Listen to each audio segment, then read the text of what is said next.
working on increasing my passive income by buying more mining rigs. I'm already mining crypto and I've been building out a bigger facility to mine cryptocurrency on a bigger scale. You don't have to be an absolute maniac like me, but there's a lot of profitable mining rigs even right now that you could buy to expand your passive income. My name is Vosk. You're on the VoskCoin YouTube channel, and I'm going to run all these numbers for you. We're going to look at the electric rates, and I assure you that no matter what your electricity rate is, there's a miner that's profitable for you to be mining with right now. Do it!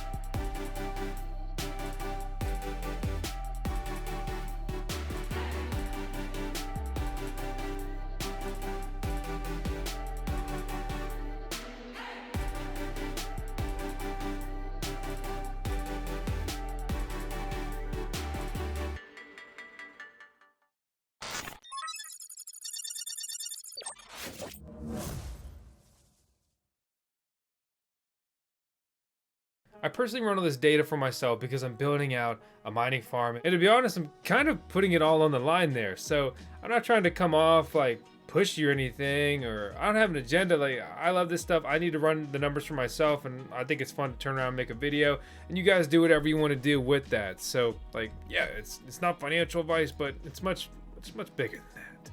So let's look at this chart. So your boy's working on building out a better version of this. So I'm really excited to launch that website, hopefully sometime this year, sooner than later. But until then, we use some others. When we look at the charts, this is based on 12 cents per kilowatt hour. KA3 plus $35 a day. The K7 plus $45 a day. That's after you pay the electricity bill. Keep that in mind when you look at these profitability numbers.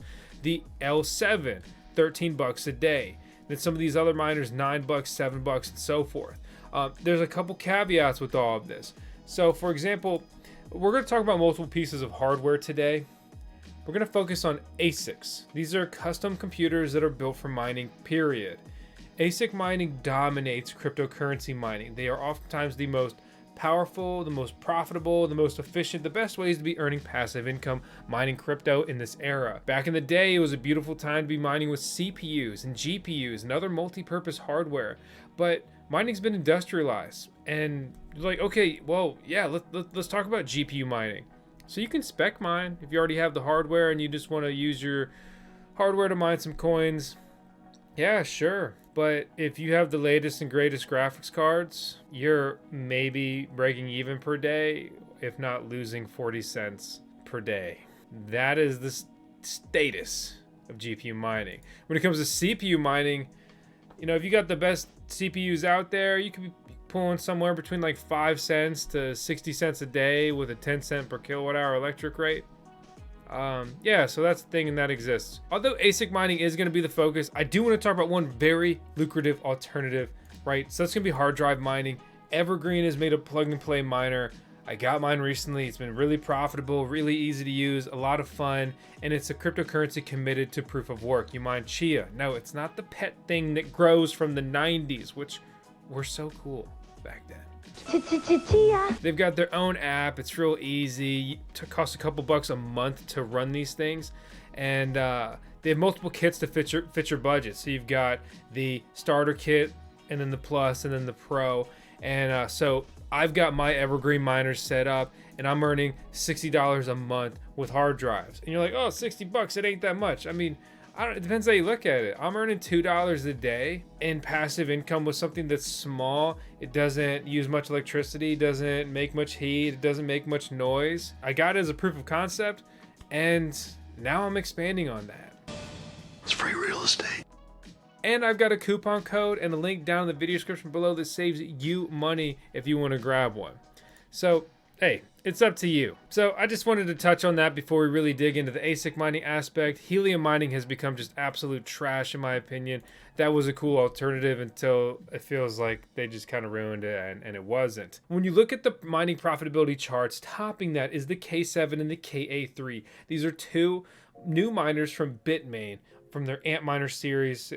They only make antminers, so it might as well just be a Bitmain miner, but they want that sub branding in case they ever do anything else, but they really don't, as far as I'm concerned. Those two miners mine Kadena, KDA, and Nervos Network CKB. Two of the best altcoins to mine moving forward. And that's why these major miner manufacturers like Bitmain are building out very advanced ASIC miners for them. For example, Goldshell, another ASIC miner manufacturer, was leading the development on those coins. They both have two different mining algorithms, which means you need two different ASIC miners to mine them, which is how we get these two different models, right? But anyway, Bitmain came in, blew them out of the water, and I don't know, it depends if Goldshell's got something up their sleeve, but it could be a kiss of death for them. One cool thing about Goldshell, though, and these aren't all that profitable, is that they do make small mining rigs. So you want a small KD box, which is a Kadena miner, that exists for like $300. You want a CK box too, $250. These things really aren't all that profitable, but it's a great way to get into this as a proof of concept, a hobbyist point of view, and things like that. However, if you want to grab cash cows that make $20, $35 a day, and we're in a bear market, my friends, times are bad. Okay, these coins go back to their all-time highs. These miners will be making hundreds of dollars per day in cryptocurrency. And guess what? I'm gonna be here for that. You, it's up to you. They also have the HS3, which is a very profitable mining rig on a coin that is just not worth that much money as far as the market cap goes. It mines HNS, the handshake coin. HNS has a market cap of $13 million. CKB is not a very high market cap coin either, $84 million. Kadena leads the charge on this at about $200 million. And as always, don't forget to get your candies, my friends. Then, of course, there's the Bitmain antminer L7. I think we'll get a better version of this, or something like an L7 Plus or XP. They have terrible names, kind of like a 1.15 version, if you will. Because this thing is already over a year old. But it mines Dogecoin, it mines Litecoin, very profitable. They're very good miners. When we compare some other lists here, and you see this is what the profitability looks like at 10 cents per kilowatt hour, you go towards 40 freaking dollars. There is the D7, the Dash miner, which really doesn't get much praise, but it is a very profitable mining rig, earning about $10 a day at a 10 cent per kilowatt hour, which would be considered like a good residential electric rate these days. That's a very profitable mining rig, and it mines a very old coin. Dash is a very old cryptocurrency, ranked 66, high market cap, $500 million, and I found it to be very seldom talked about in the previous market cycle, which also lends to the fact that they hit their all-time high 5 years ago. Yeah, maybe they should spend some more time, focus, and just energy on developing cool things as well as marketing. But what do I know? I'm just a dude who yells at the camera in my basement and works for my dog. That's gonna be the cutest pup, Tails. And that's, of course, one of the many reasons why we mine Dogecoin. You gotta stack up those Doges. Only one in real life, though. Tails wouldn't want a brother or sister. She's a spoiled only child. Selfish type, a little bit, when it comes to attention from the fam. But back to the focus point here. So we talked about the forest miner, and you know, it came out as a big cash grab, a huge inflated price, right? So we had a review on it. It made $67 per day, awesome, but it was mining Ethereum, and Ethereum was only expected to be mined for like another month or so. And they really haven't even adjusted the prices too much. That thing came out, they were trying to sell for like 23 grand, and every day they were dropping it a couple $1,000s. And I talked about that in the video because they sent it to me to review, and well, they weren't all that happy about it. But they're back with the new miner model, which is really just a firmware update. This thing, depending on where you buy it, selling for 6 grand or so. Here's BT Miners. You have an affiliate link for that too, but I really just pulled them up this is their miner daily income calculator thing. The point though is that it mines Ethereum Classic as well as Zilliqa. And between these two coins, it's pulling over $9 a day. And that's after you pay the electric bill. And this thing is power hungry, eating over 3,300 watts. But, you know, again, it's a profitable mining rig. When you look at the ROI, really break even time, it's not all that interesting. But for anyone who does happen to have this, well, we need to get these things synced back up and turned back on. Similar performance to the Apollo V1 miner. who have been struggling to get too much traction since, again, Ethereum is no longer mineable, as they were mainly building out Ethereum and Ethereum Classic mining rigs, and that's kind of their specialty, as well as Grin. And, well, again, Ethereum is no longer mineable. Ethereum Classic isn't doing all that great, neither is Grin. However, there's one miner that we haven't talked about yet, and I'm working on getting one into review. Depending on the price point, it's not that interesting. However, it is a cheaper entry point, right? So you look at the L7, and these things going from resellers for $9 grand right now. And you look at the Hammer D10 Plus, it's a profitable Dogecoin Litecoin mining rig at a much lower price point, around $3,000.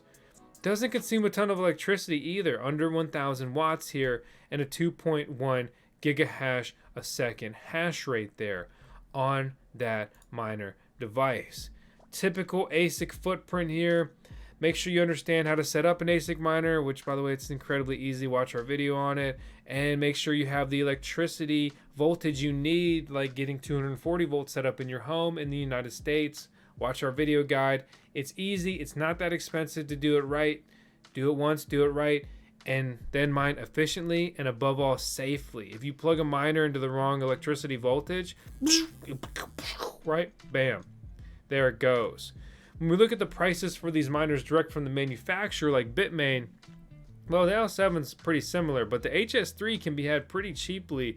The K7 can be had pretty cheaply as well, and also the KA3. Looking at their mining profitability, these things make a lot of money for what they're, being sold for in this kind of market. However, they're much more powerful miners, so make sure you take into consideration that profitability will decrease, especially for these new to market miners as we move forward, because something like Kadena will see a big, not like crippling, right, but it will see a big increase in their hash rate.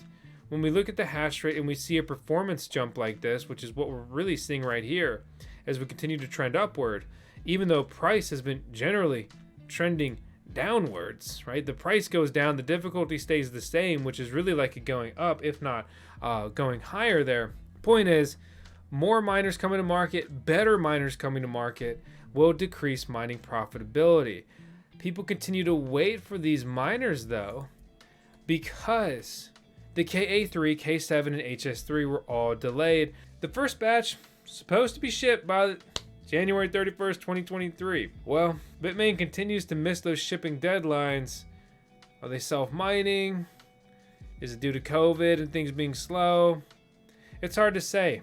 All we can do is speculate here from the outside. But that's the latest scoop and information on miners and mining profitability here. My name is Vosk. You're on the VoskCoin YouTube channel. I try to create a basically what are the best miners to buy right now monthly video here. If you enjoyed it, please subscribe to the channel. If you didn't, too bad. I'm going to make another video, so I hope you subscribe and check that one out. Seriously, as always, for you who do subscribe, stick around and watch in any market conditions, thank you. I'm excited for the future with all of this. Times are tough right now, but that's when you can really set yourself up for big moves. In a way, it's actually exciting. So, hey, I'll see you on the next one.